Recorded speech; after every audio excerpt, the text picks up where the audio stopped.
دیکھ میں دروازے پر کھڑا ہوں اور کھٹکھٹا رہا ہوں۔ آج کی پہلی تلاوت مکاشفہ کی کتاب، اس کا 3 باب 1 تا 6 اور پھر 14 سے 22 آیت تک۔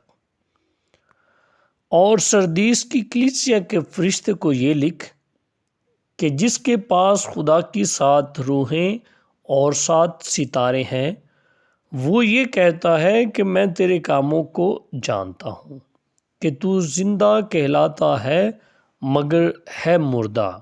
جاگتا رہ اور باقی چیزوں کو مضبوط کر جو نیست ہونے پر ہیں، کیونکہ میں نے تیرے کاموں کو اپنے خدا کے نزدیک کامل نہیں پایا۔ اس واسطے یاد کر کہ تو نے کس طرح پایا اور سنا ہے، اور اس پر قائم رہ اور توبہ کر۔ پس اگر تو جاگتا نہ رہے تو میں تیرے پاس چور کی طرح آ جاؤں گا، اور تجھے ہرگز معلوم نہ ہوگا کہ کس گھڑی تجھ پر آ پڑوں گا۔ مگر سردیس میں تیرے ہاں کچھ ایسے شخص ہیں جنہوں نے اپنی پوشاک آلودہ نہیں کی۔ وہ سفید پوشاک پہن کر میرے ساتھ سیر کریں گے، کیونکہ وہ اس لائق ہیں۔ جو غالب آئے اسے اسی طرح سفید پوشاک پہنائی جائے گی، اور میں اس کا نام کتاب حیات سے ہرگز نہیں مٹاؤں گا، بلکہ اپنے باپ اور اس کے فرشتوں کے آگے اس کے نام کا اقرار کروں گا۔ جس کے کان ہوں وہ سن لے کہ روح کلیسیاؤں سے کیا کہتا ہے۔ اور لاذقیہ کی کلیسیا کے فرشتے کو یہ لکھ کہ جو امین اور سچا اور حقیقی گواہ ہے اور خدا کی خلقت کی ابتدا ہے، وہ یہ کہتا ہے کہ میں تیرے کاموں کو جانتا ہوں کہ تو نہ سرد ہے اور نہ گرم۔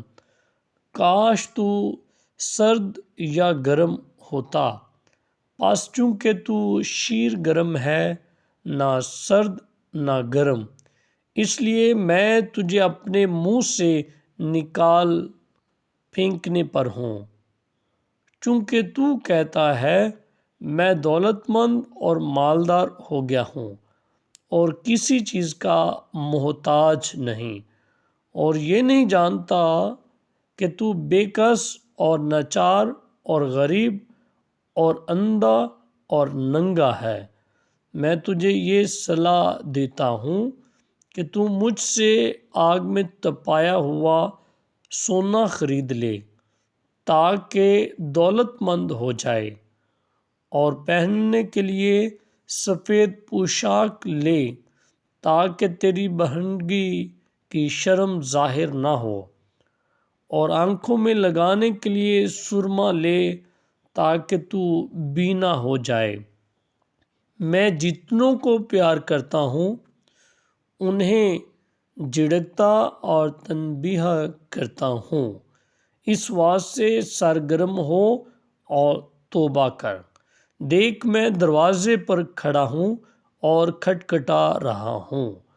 اگر کوئی میری آواز سنے اور میرے لیے دروازہ کھولے تو میں اس کے پاس اندر آؤں گا اور اس کے ساتھ شام کا کھانا کھاؤں گا، اور وہ میرے ساتھ کھائے گا۔ جو غالب آئے میں اسے اپنے تخت پر اپنے ساتھ بٹھاؤں گا۔ چنانچہ میں بھی غالب آیا اور اپنے باپ کے ساتھ اس کے تخت پر بیٹھ گیا۔ جس کے کان ہوں وہ سن لے کہ روح کلیسیاؤں سے کیا کہتا ہے۔ پاک کلام کے پڑھے اور سنے جانے پر خداوند کی خاص برکت ہو۔ خدا کا شکر ہو۔